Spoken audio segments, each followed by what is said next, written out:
Good morning, everybody, and welcome to another episode of Company 119's The Coffee Cup. My name is Ryan Gilgerson, lead creative here at Company 119. We thank you for joining us. We're excited to have another person that does what we do out there in the world, trying to expand businesses through digital marketing. And we always love to talk to other people that share a passion for marketing and branding like we do. And this guy is very passionate. I saw him on LinkedIn, just saw his profile, saw that he had some podcasts as well. He's phenomenal on camera. He's got some great ideas, and I'm really excited to share him with you today. We welcome to the Coffee Cup, Chris Paulino. Chris, thanks for joining us. Hey, I appreciate you for having me, and I'm excited to help some of them business owners out there find ways to, get some more business for their company. So I appreciate you for having me on the show. Absolutely, man. So IMR Digital Marketing. Tell us a little bit about what you do at IMR. So what we do at IMR, we're a digital social media marketing agency.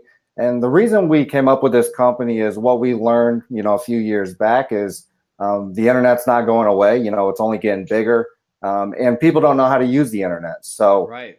companies are out there marketing using traditional means, billboards, TV ads, and all of these things that we feel don't bring you as much ROI as you could be getting in today's digital age. So we created IMR so that we could help businesses, small to medium-sized businesses, let us kind of handle their marketing so that they can focus on their businesses, whether they're landscapers or, in our case, we work with a lot of dealerships. Sure.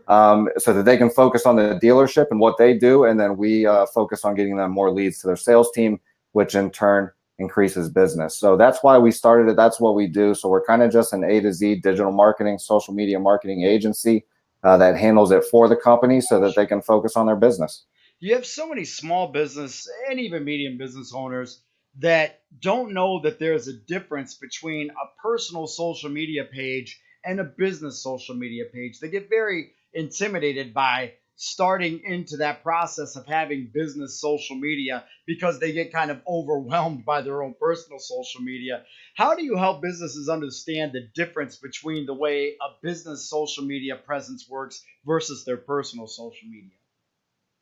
Well, I mean, one of the big things is on your personal page, you can only have 5,000 friends that are actually friends on your Facebook. So if you start building a business page through your personal Facebook, you're going to cap out about 5,000 people, which in the business world is very minute, right? Sure. So you have to make them understand that when you're running a business page for your social media, it's really about gaining or creating a following that is your target audience, your target customer, so that you can continually market to them and keep them in front of your eyes. So, which I guess in turn is kind of it's weird because a lot of people that will run their business page, they run it very markety. They don't run it social. They don't run it where it's going to be exciting for people to come to. Right. They're very stale pages. So what happens a lot of the time when a business owner wants to take over their own business page, they don't post the right content.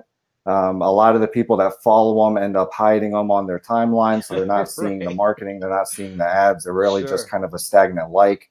And that's what a lot of business owners don't understand is it's not just about getting the likes on the Facebook page. It's about creating an audience that's your target customer and then being able to keep that target audience engaged on your Facebook so that when you actually do put out some marketing material, they're not opposed to looking at it. They're okay with looking at this one piece of marketing material because I've liked your page for a month and I've enjoyed being here. It's not you slapping me over the head with the next deal every day because that doesn't do much for businesses. So part of it's getting them to understand that you got to build that target audience that's your customer.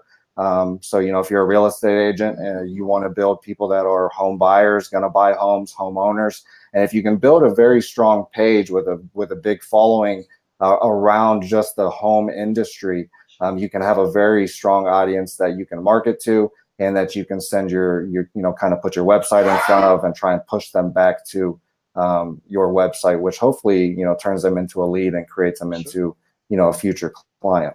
Chris Paulino joining us, IMR Marketing, but also Digital Mindset, the podcast. Tell us a little bit about your inspiration behind the podcast and what people can expect when they check you out on Digital Mindset. Yeah, so with digital mindset, it really just kind of comes back to the idea that we know that a lot of business owners out there just don't understand how to run their digital marketing. They don't understand SEO, web development, and all of the back end things that go into creating a digital presence online. So what Digital Mindset was created for is really that small business owner who doesn't have the extra money to maybe hire a company like IMR, or to hire in their own marketing department, because it can get pretty pricey when you start to try and add pieces into the company to do this. Sure. So what Digital Mindset was is really just a podcast where it's geared off that small business owner who wants to learn more about digital marketing, who's trying to understand more about digital marketing, and who knows that, hey, if I don't transition my business from the traditional sense to a digital sense, then I'm going to be missing out here in the future, and I need to get ahead of the curve.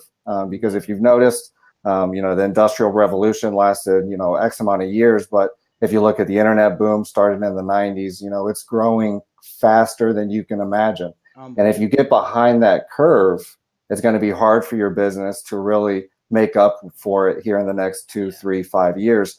And eventually it might put you out of business if you don't make that switch. So Digital Mindset was really just a podcast we wanted to do to help small business owners who don't understand that if you don't have a digital mindset, you might not be here in 5 years, and to help those same business owners transition, learn more about digital, learn more about SEO, Facebook, and all of the different gambit that you can do online, so that they can get more exposure for their business and actually get the attention of their customer. Because that's the hard thing in today's day and age. We have all these different tools like Facebook and social media and all of these different things that are free that we can use to capture the attention of our customer, but so does our competition. Exactly. So what are we doing differently to separate ourselves to actually get the attention of our customer and then get them back to our webpage? And then when we get them back to our webpage, is our website actually going to turn them into a lead, or is it providing enough information where that customer is going to go from just a click from an ad or a click from Facebook to actually using your services and becoming a client? Because one thing that a lot of people don't understand is, hey, let's just throw 1 million people on my website today. I don't care who they are. I don't care where they come from. We're just going to throw 1 million people to the website, and hopefully that sparks some interest. But if 1 million people come to your website today and none of them actually give you a lead, none of them give you a phone call, none of them give you their information, it didn't really do much for your business. Exactly right. So, you got to kind of have all of your ducks in a row when it comes to your website, Facebook, LinkedIn, YouTube, all of that stuff working together, so that when they finally get back to the website, they call you, they email you, they turn into a lead, and that generates the revenue. Great advice, Chris. That's very true. One of the things that I wanted to talk with you about, and I've had customers that have asked me about this. I've had other agencies that I've talked to about this, and it's something that Company 119 does as well. But finding a niche market to target, it kind of helps you chop down. Like you said, there might be 1 million people on your website, but which ones do you really want to talk to? In your case, you found a niche market with RV dealerships. That was something that I'm guessing there wasn't a lot of targeting from a social media aspect. There might not have been a lot of other companies that were really honing in on that market. You took the reins and became an industry leader in marketing for RV dealerships. Tell me a little bit about what your thought process was to get into that market, and what went behind you planning out, taking a stab at that market that was being neglected by other branding services and other marketing teams. Hey, well, to be honest with you, it was kind of an accident. Make a long story short, I've been a salesman my whole life. I've sold everything from cars, RVs. I mean, the only thing I haven't sold is real estate, because I didn't want to go take the 3-week class. But nonetheless, I was a sales associate at an RV dealership. Okay. And I was the new guy on the block, so they weren't giving me leads. I'd only get the few walk-ins and calls that, come in. But in today's digital age, it's getting more, there's less and less walk-ins and calls. It's a lot of internet.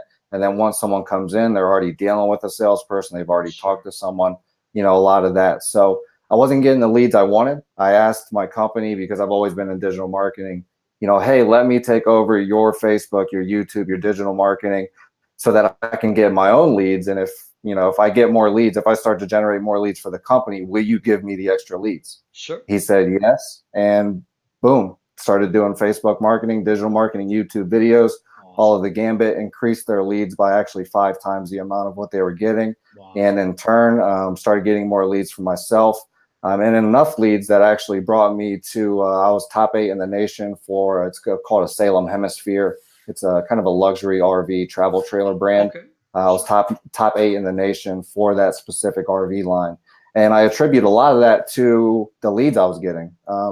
In dealership sales, one of the hardest things for the actual dealers or the actual salesmen there to do is get quality leads they can follow up with. So when you are one of the salespeople on the block that's talking to 10 times more people than the next salesman, you're going to sell more units. And that's the That's way I true. looked at it is, if I get 100 leads where this person gets 10 leads and I'm calling all 100, there's no way you're going to outsell me.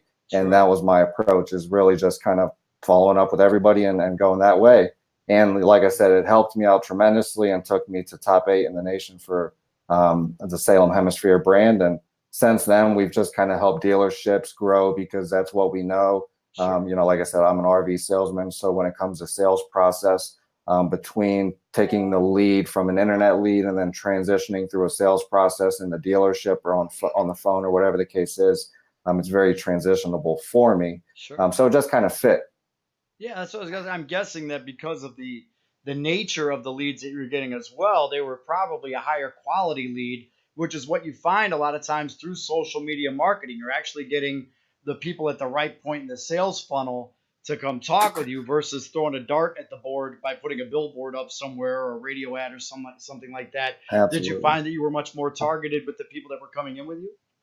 Yeah, no, absolutely. And I mean, if you think about it on like, a business standpoint, as just a regular business owner, if you were to go out there and you're a landscaping company, one of the good things you can do to really find your target audience or find your target market is, it might sound kind of simple and stupid, but look at who your customers are, right? Sure. So if your last 10 customers or 50 customers were 35-year-old, men who own a home that's worth $100,000, well, you got a pretty good indicator of who your target market is, right? Exactly. So if Sure. you're out there and you want to run an ad campaign, say Google or Facebook, we prefer Facebook, but Google's strong as well for certain Yeah. different things.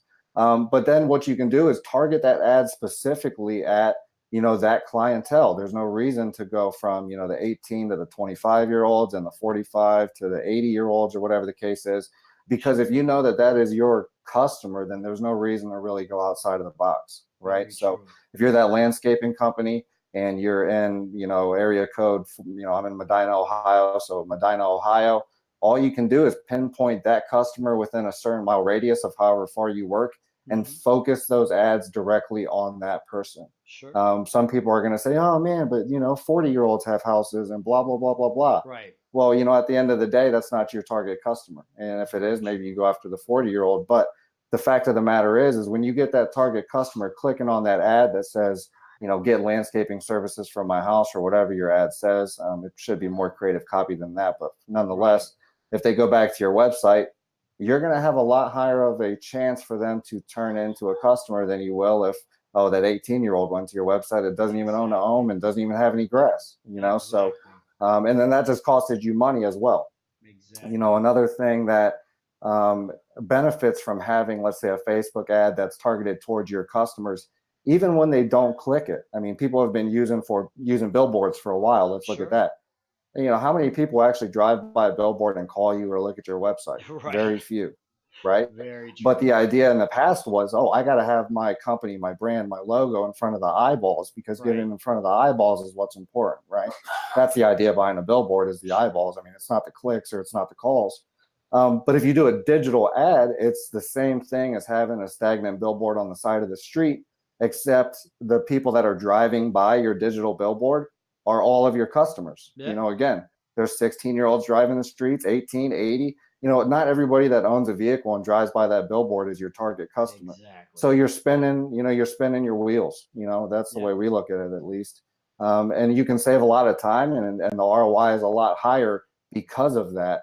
And a Sure. lot of small and medium-sized businesses don't understand it because, unfortunately, a lot of them say, "Oh, Facebook ads don't work," but they've never done a Facebook ad, right? Or they They've haven't never done them the actually right tried it. way. They've never If done they've it run for a one, they year haven't run straight it the right to way. actually Sure. see, what's been working. I've been willing to have my company and my business doing traditional marketing for 15 years straight. and you're not willing to try digital marketing for a year. Yet when you drive home, you get on your cell phone. When you're at work, your employees are on their Facebook instead of working. And when you go to a restaurant, you're searching Google and you're looking for the best reviews on Google. Yeah, I mean, nobody is going to any of these traditional marketing. sure. Even the business owners themselves aren't using traditional marketing to find True. the companies they work with, but they're not transitioning the fact that, hey, maybe we need to do this because that's the way people are shopping in today's day and age. Very true. We talk about persona research all the time on the coffee cup, and that's exactly why you do it. You know who your customers are, know exactly what they're likely to check out, know what their habits are, and then you can hone all of your marketing in on the specific people that are going to bring you success. And that's exactly what Chris was talking about there. Do your research, know your people, and then go after them. I love that. Chris, for people that are watching that want to know more about the podcast, they want to know more about IMR, what's the best way for people to reach out to you?